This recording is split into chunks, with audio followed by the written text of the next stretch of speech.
வணக்கம் ஃப்ரெண்ட்ஸ், சிறுகடிக்காசி சீரியலில் இன்னும் எபிசோடில் என்ன நடக்குதுன்னு பார்க்கலாம் வாங்க. கிறிஷோட பெரியப்பா பேக் எடுத்துகிட்டு வந்து சோஃபாவில் உட்காந்துட்டு இருக்க ஒய்ஃப் கிட்ட என்ன யோசனையாக இருக்குன்னு கேட்குறாரு. எப்படியும் கல்யாணியோட அம்மா அவளுக்கு தெரியாமல் கிறிஷை கூட்டிகிட்டு வந்து காட்டுறேன்னு சொல்லிட்டாங்க அப்படின்னு அந்த லேடி சொல்ல, நல்ல வேளை அந்த அம்மாவாவது நம்மளை புரிஞ்சுக்கிட்டாங்களே. என் தம்பி தான் போயிட்டான், என் தம்பியோட வாரிசையாவது பார்க்க போறோமேன்னு எனக்கு ரொம்ப சந்தோஷமா இருக்கு. நமக்கு குழந்தையே பிறக்காம போயிட்டா வாரிசுன்னு சொல்லிக்க அந்த பையன் மட்டும்தான் இருக்கான் அப்படின்னு சுப்பிரமணியா ஒரு ஒய்ஃப் கிட்ட சொல்லிட்டு இருக்க, அவங்க ஆமா ஆமான்னுட்டு இருக்காங்க. அப்போ கரெக்டா முத்து வந்து சார்னு கூப்பிடுறாரு. வெளியே வந்து பாக்குறவரு முத்துவை பார்த்த உடனே வாங்க வணக்கம்னு சொல்ல, அவரும் வணக்கம் சார்னு சொல்லிட்டு உள்ளர வர்றாரு. கதவை திறந்துகிட்டே அவர் மறுபடியும் வாங்கன்னு சொல்ல, சாரிங்க சார், நேற்று வர முடியாமல் போயிடுச்சு, அதான் செல்வத்தை அனுப்பிவிட்டேங்கிறாரு முத்து. பரவாயில்ல, உங்கள் ஃப்ரெண்டு செல்வம் சொன்னார், அவரும் நல்ல ஆளாக தான் இருந்தார், எங்களை கரெக்டாக எல்லா இடத்துக்கும் கூட்டிக்கிட்டு போயிட்டு வந்தார், ரொம்ப தேங்க்ஸுங்கிறாரு. சார் சார் இதில் என்னங்க சார் தேங்க்ஸ்லாம்? அப்புறம் ஹாஸ்பிட்டலுக்கெல்லாம் போயிட்டு வந்துட்டீங்களா, எல்லாம் ஓகே தானேன்னு கேட்குறாரு முத்து. பார்த்தோம்ப்பா, திரும்ப 1 மாதம் கழித்து வர சொல்லியிருக்காங்க, அது வரைக்கும் மருந்து மாத்திரை எல்லாம் எழுதி கொடுத்துருக்காங்க அப்படின்னு சுப்பிரமணி கொஞ்சம் வருத்தத்தோடு சொல்ல, கவலைப்படாதீங்க சார், முருகன் எல்லாத்தையும் சொன்னாப்புல, எல்லாம் நல்லபடியாக நடக்குங்க சார். எங்கள் அப்பா அடிக்கடி ஒன்று சொல்லுவாருங்க, நம்மக்கிட்ட நம்பிக்கை மட்டும் இருந்தால் போதுங்க சார், நாம் நினச்சது எப்போவுமே நடக்கும், கண்டிப்பாக நீங்கள் நினச்சதும் ஒரு நாள் நடக்குங்க சார் அப்படின்னு முத்து சொல்ல, நடந்தா சந்தோஷம்ப்பா, வாங்க உள்ள வாங்கன்னு சுப்பிரமணி முத்துவை கையை பிடிச்சி கூட்டிட்டு போறாரு. அவரை விட்டுட்டு வந்த இடத்துலயே அவங்க ஒய்ஃப் அப்படியே அசையாம நிக்க, அவரும் பக்கத்துல வர்றாரு. பேக்கு பார்க்குற முத்து, என்னங்க சார் இன்னைக்கே ஊருக்கு கிளம்புறீங்களான்னு கேட்க, ஆமாப்பா அப்படின்னு சுப்பிரமணி சொல்ல, என்னங்க சார் ஒரு 2-3 நாள் இந்த ஊரெல்லாம் சுற்றி பார்த்துட்டு போகலாம் இல்லைங்க சார் அப்படின்னு முத்து கேட்குறாரு. இல்லைப்பா, ஊரில் நிறைய வேலை இருக்கு, போய் தான் ஆகணும்னு சுப்பிரமணி சொல்ல, சரிங்க சார், நேற்று தான் என்னால் வர முடியாமல் போயிடுச்சு, இன்னைக்கு உங்களை ஏர்போர்ட்டில் இறக்கி விடுற வரைக்கும் எல்லாமே நான் பார்த்துக்கிறேங்க சாருங்கிறாரு முத்து. ரொம்ப நல்லது தம்பி அப்படின்னு அந்த லேடி சொல்லிட்டு இருக்க, ஆமாப்பா அப்படின்னு சுப்பிரமணி சொல்லிட்டு இருக்கும்போதே அவரோட மொபைல் ரிங் ஆகுது. எங்களுக்கு இன்னைக்கு ஈவினிங் தான் ஃப்ளைட்டு, அதுக்கு முன்னாடி ஒரு இடத்துக்கு போக வேண்டி இருக்கு அப்படின்னு அந்த லேடி சொல்ல, போயிடலாங்க மேடம், எங்கே போகணும்னு மட்டும் சொல்லுங்கங்கிறாரு முத்து. ஏங்க சொல்லுங்க, என்ன உங்கள் ஹஸ்பண்ட் கிட்ட சொல்ல, ஒரு கோவிலுக்கு தான் போகணும், அந்த அட்ரஸ் உங்களுக்கு ஃபார்வேர்ட் பண்ணியிருக்கேன், போகலாமா அப்படின்னு சுப்பிரமணி கேட்க, போகலாங்க சார் வாங்க, போகிற வழி தானே, அப்படியே பார்த்துட்டு ஏர்போர்ட்டுக்கு போகலான்னு பேக் எடுத்துக்கிறாரு முத்து. முத்து கார் ஓட்டிகிட்டு இருக்க, அவங்க 2 பேரும் ரொம்ப இறுக்கமாக உட்காந்துருக்காங்க. அதனால முத்துவை பேச்ச ஆரம்பிக்கிறாரு. சார், புது ஊருக்கு வந்து 4 இடத்த 4 மனுஷங்களை பார்த்தாவே மனசில் இருக்க கவலையெல்லாம் குறைஞ்சிடுங்க சார், இருந்து 4 இடத்த சுற்றி பார்த்துட்டு போங்க சார், நான் உங்கள் கூட வர்றேங்க சார், கூட்டிகிட்டு போகிறேங்க சார்ங்கிறாரு முத்து. இல்லை முத்து, நாங்கள் 2 விஷயத்துக்காக தான் சென்னை வந்தோம், ஒன்று ட்ரீட்மெண்ட்டு, அதை நல்லபடியாக பார்த்துட்டோம், ஆனால் இன்னொரு விஷயம் அது முழுசாக முடியல, அதுவும் முடிஞ்சிருந்தா ரொம்ப ஆறுதலாக இருந்திருக்குங்கிறாரு சுப்பிரமணி. சார் விடுங்க சார், எது எது எப்பப்போ நடக்கணும்னு கடவுள் ஏற்கனவே முடிவு பண்ணி வச்சிருப்பாரு, என் பொண்டாட்டி சொல்லுவாங்கிறாரு முத்து.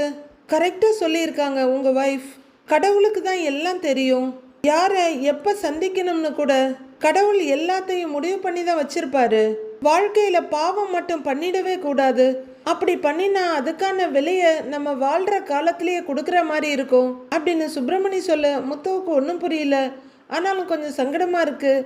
என்னங்க சார் இப்படிலாம் சொல்கிறீங்க, மனுஷன் நான் வாழ்க்கையில் சின்ன சின்ன தப்பெல்லாம் செய்யதாங்க சார் செய்வாங்க, அதெல்லாம் பாவம் கிடையாதுங்க சார் அப்படின்னு முத்து சொல்ல, சில நேரம் நாம் செய்கிற செயலோட விளைவு எப்படி இருக்கும்னு தெரியாமல் சில பாவங்களை செஞ்சிடுறோம், அப்படி நாங்களும் எங்கள் வாழ்க்கையில் ஒரு பாவத்தை செஞ்சுருக்கோம், அதனால தான் இப்போ எங்களுக்கு குழந்தையே இல்லை அப்படின்னு சுப்பிரமணி ரொம்ப ஃபீல் பண்ணி சொல்ல, முத்துவுக்கும் ரொம்ப ஃபீலிங்காக இருக்குது. அப்படிலாம் சொல்லாதீங்க சார், எத்தனையோ பேருக்கு குழந்தை இல்லாமல் இருக்குது, எல்லாரும் பாவம் பண்ணவங்க இல்லைங்க சார், வாழ்க்கையில் சில விஷயங்கள் நடக்கும், சில விஷயங்கள் நடக்காது, குழந்தை இல்லைன்னு ஃபீல் பண்ணாதீங்க சார், கண்டிப்பாக எல்லாமே நல்லதாக நடக்குங்க சார், இல்லைன்னா நீங்கள் யாரையாவது தத்தெடுத்து கூட வளர்க்கலாம் இல்லைங்க சார்னு முத்து கேட்குறாரு.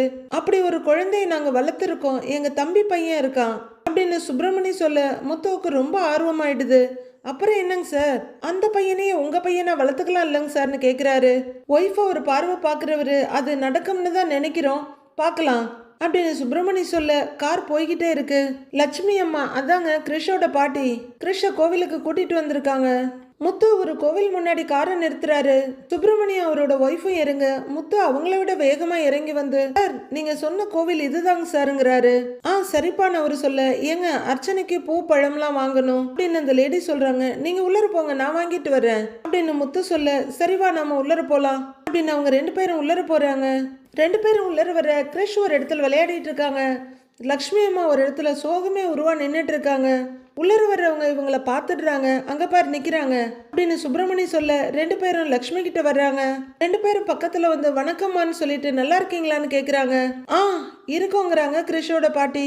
எங்களை பார்க்க வந்ததுக்கு ரொம்ப நன்றிமா அப்படின்னு சுப்பிரமணி சொல்ல, நாங்க செஞ்ச பாவத்துக்கு இப்ப தண்டனை அனுபவிச்சுக்கிட்டு இருக்கோம். கல்யாணி விஷயத்துல நாங்க அப்படி நடந்திருக்கவே கூடாது அப்படின்னு அவரோட ஒய்ஃப் சொல்ல, காலம் கடந்துருச்சிங்க, இதுக்கு மேல பேசி என்ன ஆக போகுதுங்கிறாங்க லக்ஷ்மி. தம்பியோட பையன் எங்கம்மா அப்படின்னு சுப்பிரமணி கேட்க அவங்களுக்கு சுறுசுறுன்னு கோவம் வந்துடுது. ஏன் பொண்ணோட பையன் அப்படின்னு பாட்டி வெடுக்குன்னு சொல்ல 2 பேரும் சங்கடத்தோட ஒருத்தர் பாத்துக்கிறாங்க. கிரிஷ் இங்க வான்னு கூப்பிட ஒரு சீசால விளையாடிட்டு இருந்த ஒரு பாட்டின்னு ஓடி வர்றாரு. வான்னு கூப்பிட கிரிஷ் ஓடி வர்றாரு அவங்க பாட்டி கிட்ட. இங்க வாப்பா அப்படின்னு அவங்க பெரியம்மா கூப்பிட பின்னாடி போய் ஒளிஞ்சுக்கிறாரு. என் தம்பி ஜாடா அப்படியே இருக்கே அப்படின்னு சுப்பிரமணி சொல்ல, பிறந்த அன்னையில இருந்து இருக்குங்கிறாங்க பாட்டி. புரியுதுமா, அப்பவே வந்து பார்த்துருக்கணும், தப்பு பண்ணிட்டோங்கிற சுப்பிரமணி இங்க வாப்பான்னு கூப்பிடுறாரு. அப்படின்னு பாட்டி பின்னாடி பாதி ஒளிஞ்சுக்கிறாரு கிரிஷ். நான் உன் பெரியம்மாப்பா அப்படின்னு அந்த லேடி கூப்பிட ங்கிறாரு கிரிஷ். நான் உன் பெரியப்பாப்பா வா அப்படின்னு அவரும் கூப்பிடுறாரு. கிரிஷ் அதுக்கு மாட்டேங்கிறாரு. பார்த்துட்டு இருக்க பாட்டி கொஞ்சம் டென்ஷன் ஆகி அவன் புது ஆளுங்க கிட்டலாம் உடனே பேச மாட்டாங்க அப்படின்னு கொஞ்சம் கோவமா சொல்ல, பரவாயில்லம்மா, நாங்க எடுத்து வளர்த்திருக்க வேண்டிய குழந்தை, எங்க கடமையை நாங்க செய்யாம போயிட்டோம் அப்படின்னு சுப்பிரமணி சொல்ல, அந்த பாவமோ என்னமோ எங்களுக்கு குழந்தை இல்லாம போயிடுச்சு அப்படின்னு அந்த லேடியும் சொல்ல, அதுக்கெல்லாம் என்ன இப்போங்கிற மாதிரி பாக்குறாங்க கிரிஷ் பாட்டி. எங்க ஃபேமிலியோட வாரிசே கிரிஷ் மட்டும்தான். இப்ப அவன் எதிர்காலத்துக்கு தேவையானதை நாங்க செய்யறோம், இதுவரைக்கும் செய்யாம போன எல்லாத்தையும் நாங்க செய்யறோங்கிறாரு சுப்பிரமணி. இல்லங்க, கல்யாணிக்கு இதுல விருப்பம் இல்ல, நான் இவனை கூட்டிட்டு வந்ததே அவளுக்கு தெரியாது, நீங்க ஆசைப்பட்டு கேட்டீங்களேன்னு தான் கூட்டிக்கிட்டு வந்தேன், கல்யாணிக்கு இன்னும் கோபம் போகல அப்படின்னு கிரிஷ் பாட்டி சொல்ல, அவங்க கோபம் நியாயமானதுதாங்கம்மா, நாங்க அவ்வளோ பெரிய பாவம் பண்ணியிருக்கோங்கிறாரு சுப்பிரமணி. அவ கோபம் கொஞ்சம் தனியட்டும், அவ சம்மதம் இல்லாம எதுவும் நடக்காது, என்ன இருந்தாலும் இவன் உங்க ரத்தம் தான், பார்க்கணும் நீங்க, எனக்கு மனசு கேட்கல, அதான் இவனை கூட்டிட்டு வந்தேங்கிறாங்க கிரிஷ் பாட்டி. ரொம்ப நன்றிங்கம்மா, ஆனா இனிமே நீங்க எதுக்காகவும் கவலைப்படாதீங்க, எப்பவுமே உங்க கூட நாங்க இருப்போம் அப்படின்னு அந்த லேடி சொல்லிட்டு இருக்க சுப்பிரமணியம் ஆமான்னுட்டு இருக்காரு.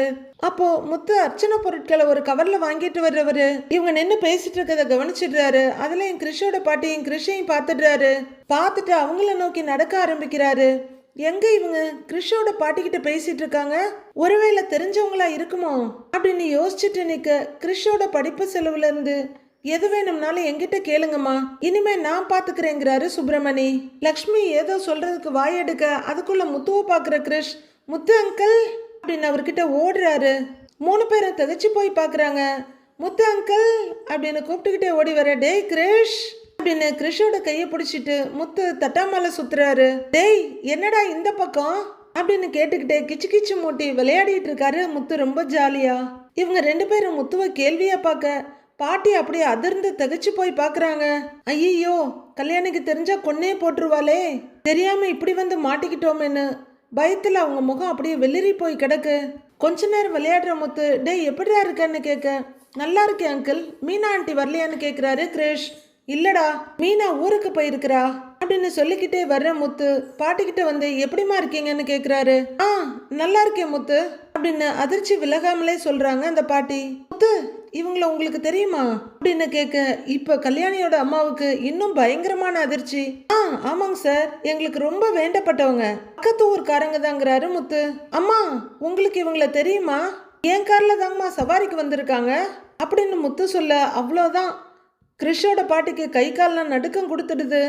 சரி முத்து, நாங்க கிளம்புறோம், நான் வரேன் நான் உங்ககிட்ட சொல்லிட்டு அவங்க ஓட பாக்குறாங்க. அம்மா அம்மா இருங்கம்மா போலாம், கிரிஷ பார்த்து ரொம்ப நாள் ஆச்சு அப்படின்னு முத்து சொல்லிட்டு இருக்க அந்த பாட்டிக்கு நெருப்புல நிக்கிற மாதிரி இருக்கு. இல்ல முத்து, நான் சீக்கிரம் போகணும், எனக்கு வேலை இருக்கு அப்படின்னு பயங்கரமா அவசரப்படுறாங்க.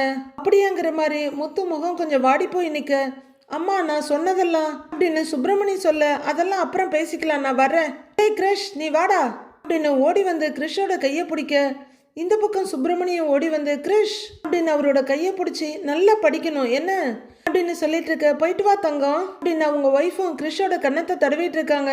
வா அப்படின்னு அவங்க பாட்டி இழுத்துட்டு இருக்க. முத்து அங்கிள் பைன்னு சொல்லிட்டு கிரிஷ் போறாரு.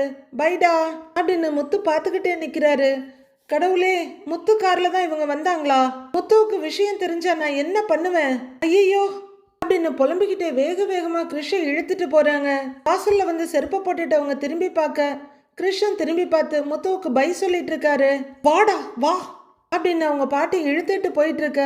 அவங்க கண்ணில் இருந்து மறைஞ்சதும், இந்தாங்க சார் அர்ச்சனை பொருள் இருக்க பேக் நீட்டுறாரு முத்து. கிரிஷுக்கு உங்க மேல ரொம்ப பாசம் போல அப்படின்னு சுப்பிரமணி கேட்க, ஆமாங்க சார், எங்க வீட்டு பையன் போலங்க சார், கொஞ்ச நாள் எங்க வீட்டுல தங்கி இருந்தாங்க சார் அப்படிங்கிறாரு முத்து. அப்படியா, நமக்குள்ள இப்படி ஒரு கனெக்ஷன் வரும்னு நான் நினைக்கலங்கிறாரு சுப்பிரமணி. சார் அவங்க உங்களுக்கு தெரிஞ்சவங்களான்னு கேக்குறாரு முத்து. நெருங்கின சொந்தம்ப்பா, நான் சொன்னேன்ல என் தம்பிக்கு ஒரு பையன் இருக்கான்னு, அது இவன் தான்ப்பா அப்படின்னு சுப்பிரமணி சொல்ல திகைச்சு போற முத்து, சார் என்னங்க சார் சொல்றீங்கன்னு கேக்குறாரு. ஆமாப்பா, என் தம்பி இறந்த உடனே அவன் கல்யாணம் பண்ணின பொண்ணை நாங்க வீட்டை விட்டு அனுப்பிட்டோம். அப்போ 3 மாசம் அவங்க கர்ப்பமா இருந்தாங்க. ஆனா அந்த நேரத்துல அப்படி ஒரு பாவத்தை பண்ணிட்டோம் அப்படின்னு சுப்பிரமணி சொல்லிட்டு இருக்க. அப்ப கிரிஷோட அம்மா உங்க தம்பியோட சம்சாரமா அப்படின்னு முத்து கேட்க, ஆமாப்பா, அதுக்கப்புறம் அவங்களோட எங்களுக்கு எந்த தொடர்பும் இல்லாம போச்சுப்பா. எங்க தப்பு தான், இப்போ திரும்பவும் அந்த உறவு வேணும்னு நினைக்கிறோம். ஆனா கிரிஷோட அம்மா இன்னும் கோவத்துல தான் இருக்காங்க அப்படின்னு அவர் சொல்ல, முத்து இன்னும் திகைப்புல இருந்து வெளியவே வரல. கிரிஷுக்கு இப்படி ஒரு சொந்தக்காரங்க இருப்பாங்கன்னு நான் நினைக்கவே இல்லைங்க சார். கேட்கறதுக்கே ஆச்சரியமா இருக்கு. எனக்கே கிரிஷை பத்தி கொஞ்சம் கொஞ்சமா தாங்க சார் தெரிய வருது அப்படின்னு முத்து சொல்ல, அந்த பையனுக்கு நாங்க ஏதாவது செய்யணும்னு நினைக்கிறோம் அப்படின்னு சுப்பிரமணியோட ஒய்ஃப் சொல்ல, எல்லாமே நல்லதாவே நடக்குங்க, போயிட்டு சாமியை கும்பிடுங்க போங்கிறாரு முத்து. வாங்கன்னு 2 பேரும் கிளம்ப. முத்து என்னடா இது ஒரே இடியாப்ப சிக்கலா இருக்கே, இந்த கிரிஷை பத்தின விஷயம் எதுவுமே முழுசா தெரிய மாட்டேங்குதுன்னு குழம்பி போய் நிக்கிறாரு. மகாராணி ரோஹிணி ட்ரிப்பெல்லாம் முடிச்சுட்டு வந்துடுறாங்க. சந்தோஷமா முடிச்சுட்டு வந்து மனோஜ் கிட்ட இந்தான்னு ஒரு பார்சலை நீட்டுறாங்க. என்ன இதுன்னு கேட்க, பிரிச்சு தான் பாருன்னு புன்னகையோட நின்றுட்டு இருக்காங்க. அவரு பிரிச்சு பார்த்துட்டு, ஓ பர்ஸா அப்படின்னு சொல்ல, நல்லா இருக்கான்னு கேட்குறாங்க ரோஹிணி. நல்லா இருக்கு ரோஹிணின்னு அவரு பர்ஸை பார்த்துக்கிட்டே சொல்ல, பாண்டிச்சேரியில ஒரு கடையில பார்த்தேனா, நல்லா இருந்துச்சு, அதனால தான் உனக்காக வாங்கிட்டு வந்தேன். பெரிய பெரிய கான்ட்ராக்ட்லாம் எடுத்து பண்ண போற, புது பர்ஸ் வந்தா உனக்கு நிறைய பணம் சேருமேன்னு வாங்கிட்டு வந்தேன் அப்படின்னு ரோஹிணி சொல்ல, உன் கையால கொடுக்குறல்ல, இதுல பணம் கிரெடிட் கார்டுன்னு நிறைய சேரப்போகுது பாரு அப்படின்னு மனோஜ் சொல்ல, ரோஹிணிக்கு சந்தோஷம் தாங்க முடியல. அவங்க ரொம்ப பெருமையும் சந்தோஷமா சிரிச்சிட்டு இருக்க. சரி உன் கையாலேயே முதல்ல பணத்தை வச்சிடுங்கிறாரு மனோஜ். ஓ அப்படின்னு ரோஹிணி அவங்க பேக்கை திறந்து ஒரு நோட்டை எடுத்து இந்தா அப்படின்னு காட்ட, அவர் பர்ஸை ஓபன் பண்ணி காமிக்கிறாரு. ரோஹிணி அவங்க கையால பணத்தை உள்ளர வைக்கிறாங்க. ஸ்ருதி அவங்க ரூம்ல இருக்காங்க. அவங்க பேக்ல இருந்து ஒரு 2-3 மரக்கரண்டி எடுத்து ரவி கையில கொடுக்க அவர் ஒன்னும் புரியாம வாங்கிக்கிறாரு. அடுத்து ஒரு ஏப்ரான் எடுத்து அவர் மேல வச்சு பார்த்துட்டு இருக்காங்க ஸ்ருதி. என்னது இதெல்லாம் அப்படின்னு ரவி கேட்க, இதெல்லாம் நான் என் ரெஸ்டாரண்ட்டுக்காக வாங்கினேன், எல்லாமே பிரெஞ்சு ஸ்டைல் கிச்சன் ஐட்டம்ஸ் அப்படின்னு ஸ்ருதி சொல்ல, அப்ப எனக்கு எதுவும் வாங்கலையான்னு கேக்குறாரு ரவி. உனக்குன்னு வாங்குறதுக்கு நீ என்ன தனியாவா ரெஸ்டாரண்ட் வச்சிருக்க? எல்லாத்தையும் கொண்டு போய் நீத்துவோட ரெஸ்டாரண்ட்ல வைக்க போற, அதுக்கு எதுக்கு நான் உனக்கு வாங்கி தரணுங்கிறாங்க ஸ்ருதி. ஷபா, ஒரு 3 நாள் நிம்மதியா இருந்தோங்கிறாரு ரவி. ஓஹோ, அப்ப நான் இல்லைன்னா உனக்கு நிம்மதியா இருக்கு அப்படின்னு ஸ்ருதி கோவமா கேட்க, சிரிக்கிற ரவி, அப்படிலாம் ஓப்பனா சொல்லிட முடியாது, ஆனா காதுக்குள்ள எப்பவுமே உன் சத்தம் கேட்டுக்கிட்டே இருக்கும். 3 நாள் அது கேட்கலங்கிறாரு ரவி. அப்ப நான் சத்தம் போட்டு உன்னை டார்ச்சர் பண்ணிட்டு இருக்கேன் அதானே? சரி, அப்ப நான் உங்ககிட்ட பேசவே இல்லை போ அப்படின்னு கோவிச்சுக்கிட்டு ஸ்ருதி திரும்ப, ஏய் அப்படின்னு ரவி கையை பிடிச்சி இழுக்க அவங்க அப்படியே திரும்பிடுறாங்க. அவங்க இன்னும் கோவத்தோட ரவியை பார்க்க, சும்மா விளையாட்டுக்கு சொன்னேன், சொல்ல போனா 3 நாள் எனக்கு தூக்கமே வரல அப்படிங்கிறாரு ரவி. ஏன்னு கேக்குறாங்க ஸ்ருதி. நீ என் கூட சண்டை போடாம எனக்கு தூக்கமே வரல அப்படின்னு ரவி கொஞ்சம் வருத்தத்தோட சொல்ல, ஓஹோ, உடம்புல வலி இருந்தா தன்னை போல தூக்கம் வரும்னு சொல்லுவாங்க அப்படின்னு ஸ்ருதி சொல்ல, ரவி புரியாம அதுக்குன்னு கேக்குறாரு. அதுக்கு அப்படிங்கிற ஸ்ருதி அவரோட ரைட் ஹேண்ட கையில பிடிச்சி வெறுக்குன்னு கடிக்கிறாங்க. ரவி பாவம் ஐயோ அம்மான்னு அலறாரு வலி தாங்காம. வலிக்குதுன்னு அவரு குதிக்க, ஸ்ருதி கையை விடுறதாவே இல்லை, கடிச்சு கொத்து சதைய எடுக்கிற முடிவோட கடிச்சிட்டு இருக்காங்க. அண்ணாமலை ஹாலில் உட்காந்துருக்க. வர்ற முத்து அப்பா அப்பான்னு ரூம் பக்கம் திரும்பி பார்க்குறாரு. டேய் நான் இங்கே இருக்கேன்டா, வாடா, என்ன விஷயம் சொல்லுன்னு கேட்குறாரு அண்ணாமலை. எல்லாரும் வந்தாச்சுன்னு சொன்னாங்க, எங்கப்பா அம்மாவை காணோன்னு கேட்குறாரு முத்து. அதை ஏன் கேட்குற?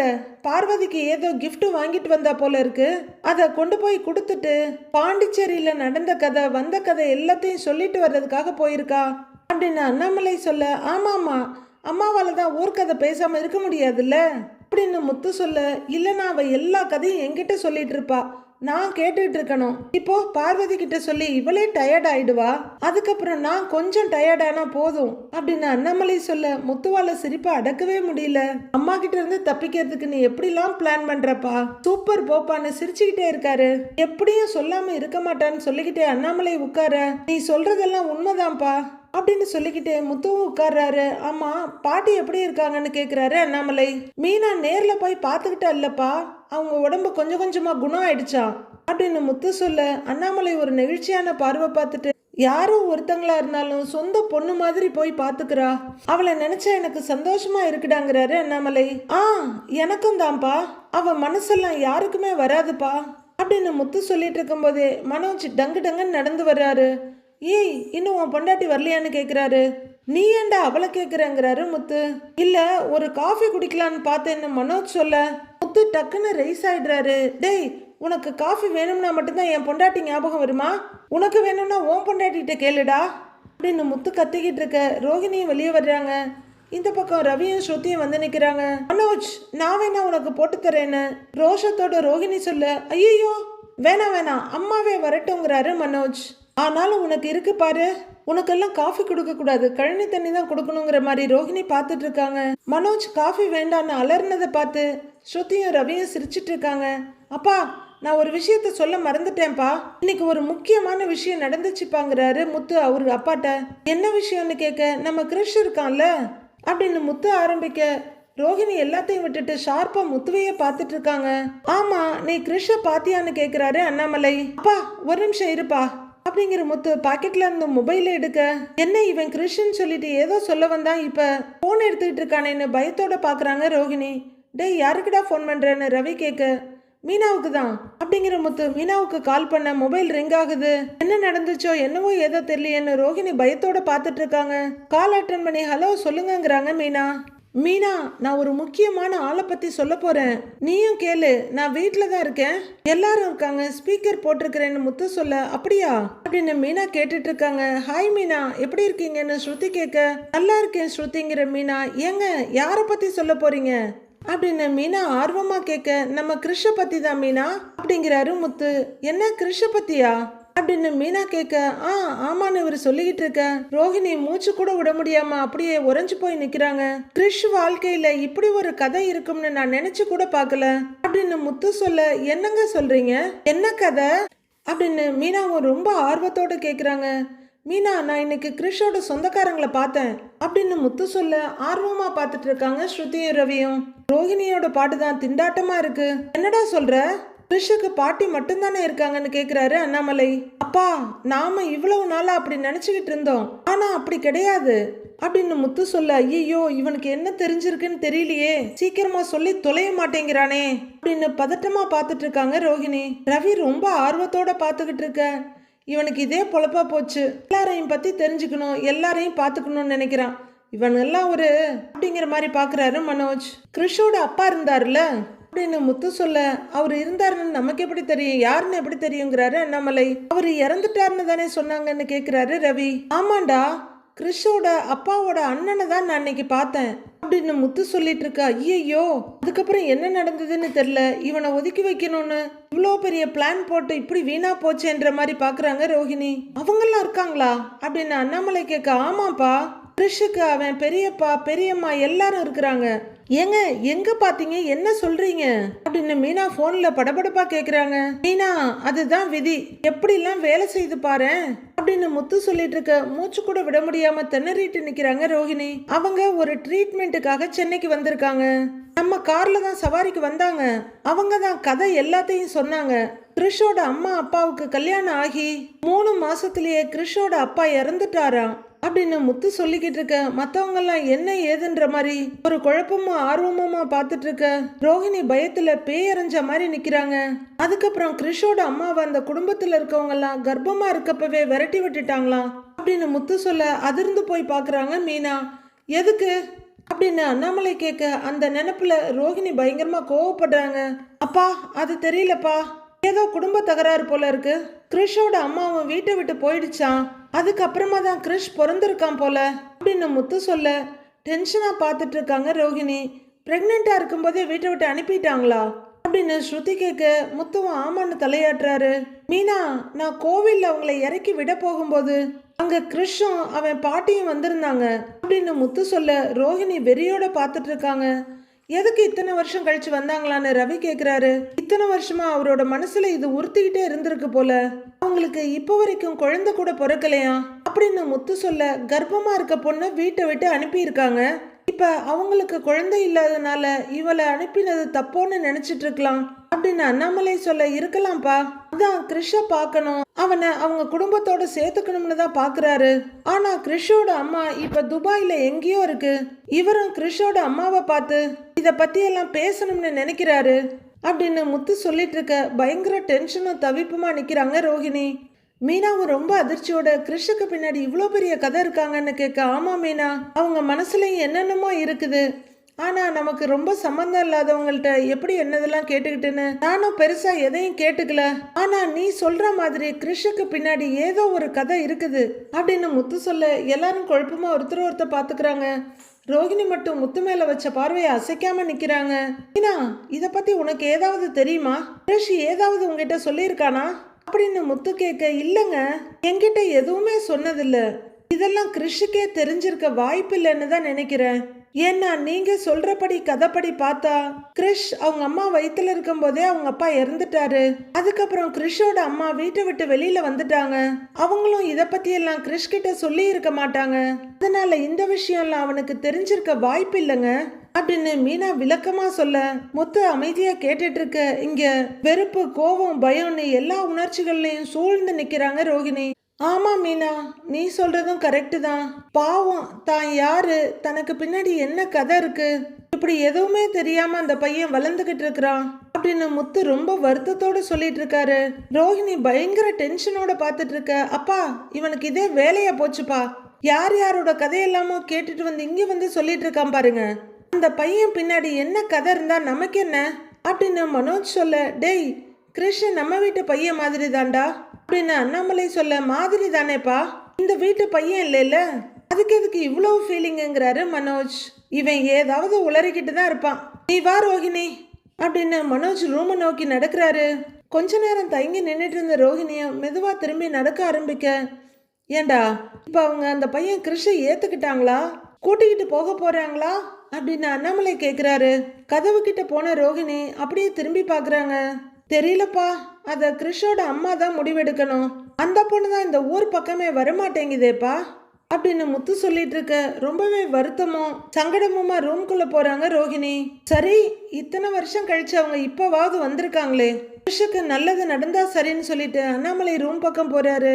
மீனா லைன்லயே இருக்க. சரி மீனா, நீ எப்போ வர்றேன்னு கேக்குறாரு முத்து. இன்னைக்கு நைட்டு வந்துருவேங்க அப்படின்னு மீனா சொல்ல, சரி நாளைக்கு நம்ம பாட்டி ஊருக்கு கிளம்பணும்ல, ஞாபகம் இருக்குல்ல, பாண்டிச்சேரிக்கு போனவங்க கூட வந்துட்டாங்க அப்படின்னு முத்து கொஞ்சம் ஏக்கமா சொல்லிக்கிட்டு இருக்க.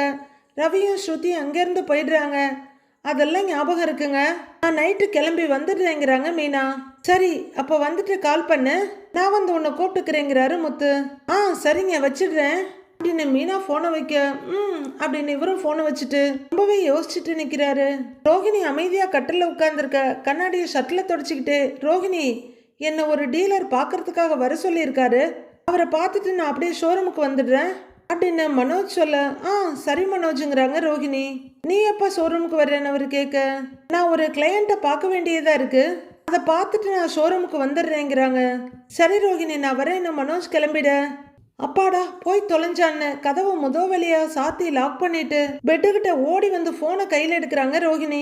அவங்க முகத்துல கொலவெறி தாண்டவம் ஆடுது. யாருக்கு கால் பண்ண போறாங்க? அவங்க அம்மாவுக்கு தான். அவங்க அம்மாவோட மொபைல் ரிங்காக கையில எடுத்து பாக்குறவங்க காலை அட்டன் பண்ணாம பாத்துக்கிட்டே இருக்காங்க. அப்போ மகேஸ்வரி வர்றாங்க. முத்து வீட்டுல போய் விஷயத்த சொல்லி இருப்பான், அதுக்கு தான் கூப்பிடுறா. நல்லா திட்ட போறா அப்படின்னு பெருமூச்சு விட்டுட்டு காலை அட்டன் பண்றாங்க. சொல்லு கல்யாணி, அவங்க சாதாரணமா ஆரம்பிக்க, நீ கிருஷ கூட்டிக்கிட்டு கோவிலுக்கு போனியா அப்படின்னு ரோஹிணி மிரட்ட. சொன்னேன்ல பாத்தியா, அதான் கேக்குறா அப்படிங்கிற மாதிரி மகேஸ்வரி கிட்ட ஜாட காட்டுறாங்க பாட்டி. சொல்லு, உன்னதான் கேக்குறேன். நீ பேச மாட்ட, எனக்கு நல்லா தெரியும். அப்ப நீ கிருஷ கூட்டிட்டு போயிருக்கிற, அவங்க கிட்டையும் காட்டி இருக்கிற அப்படின்னு ரோஹிணி கத்த. ஆமாண்டி, அவங்க திரும்ப திரும்ப கேட்டுக்கிட்டே இருக்காங்க. மனசு கேட்கல. என்ன இருந்தாலும் கிருஷ் அவங்க ரத்தங்கிறாங்க பாட்டி. இப்பதான் அவங்களுக்கு ரத்த பாசம்லாம் வருதா? ஏன், நான் கர்ப்பமா இருக்கும்போது என்ன விரட்டி விட்டாங்களே 3 மாசத்துல. அப்போ அவங்க ரத்தம் என் வயிற்றுல இருக்குன்னு அவங்களுக்கு தெரியலல்ல. அவங்க தான் வெக்கமே இல்லாம வந்து கேக்குறாங்கன்னா, நீயும் கிருஷ கூட்டிகிட்டு போயிருக்கிற, கொஞ்சம் கூட உனக்கு அறிவே இல்லையாமா அப்படின்னு ரோஹிணி பல்ல கடிச்சுக்கிட்டு கத்த. அதுக்கு இல்லடி, அவங்க பண்ணினதெல்லாம் தப்புன்னு சொல்லி ரொம்ப வருத்தப்பட்டாங்க. ஒருத்தங்க தாம் பண்ண தப்ப உணர்ந்து திருந்தி வர்றப்ப வேற என்ன பண்ண சொல்றேங்கிறாங்க அவங்க அம்மா. வேண்டாமா, நான் ஏதாவது சொல்லிட போறேன். மற்றவங்களுக்கு மட்டும்தான் உனக்கு இரக்கம் காட்ட தெரியும்ல. என் வாழ்க்கை எப்படி போனாலுமே உனக்கு கவலை இல்லை அப்படின்னு ரோஹிணி கத்த. அப்படிலாம் இல்லை கல்யாணி அப்படின்னு அவங்க அம்மா சொல்ல. உனக்கு எவ்வளோ தடவை சொன்னாலும் புரியவே புரியாதாமா? கட் பண்ணி விட்ட உறவை திரும்பவும் முடிச்சு போடலாங்கிற எண்ணம் இருந்துச்சுன்னா அதை இப்பவே மாத்திக்கோ. அது ஒரு நாளுமே நடக்காதுங்கிறாங்க ரோஹிணி. அது இல்லடி, கிறிஷோட எதிர்காலத்துக்கு அவங்க உறவும் வேணும் இல்லடி அப்படின்னு அவங்க அம்மா சொல்ல. ஐயோ, இந்த ஜென்மத்துக்கு எப்படிதான் சொல்றதுன்னு அதிர்ந்து போய் பாக்குறாங்க ரோஹிணி. நாளைய ப்ரோமோவில் நல்லா வேண்டிக்கிட்டு இதுல போடுங்கன்னு மரத்தடியில ரோஹிணியோட அப்பா போட்டோ இருக்க ஐயர் சொல்லிட்டு இருக்காரு. வேற யாரும் பிள்ளைங்க இல்லைங்களா அப்படின்னு ஐயர் கேட்க, இல்லைங்க சாமி, எனக்கு ஒரே பொண்ணு இவ தான், கல்யாணி, பேரு கல்யாணி அப்படின்னு கிறிஷோட பாட்டி சொல்லிக்கிட்டு இருக்க. அங்க கொஞ்சம் தள்ளி நின்று இதை பாக்குற மீனா பயங்கரமா அதிர்ச்சி அடைகிறாங்க. அடுத்து என்ன நடந்ததுன்னு தெரியல. ஆனா மீனா பலார்னு ஒரு அரை விட ஆன்னு கத்திக்கிட்டே தரையில சுருண்டு விழறாங்க ரோஹிணி. அடுத்து என்ன நடக்க போகுதுன்னு வர்ற எபிசோட்ல பார்க்கலாம் ஃப்ரெண்ட்ஸ்.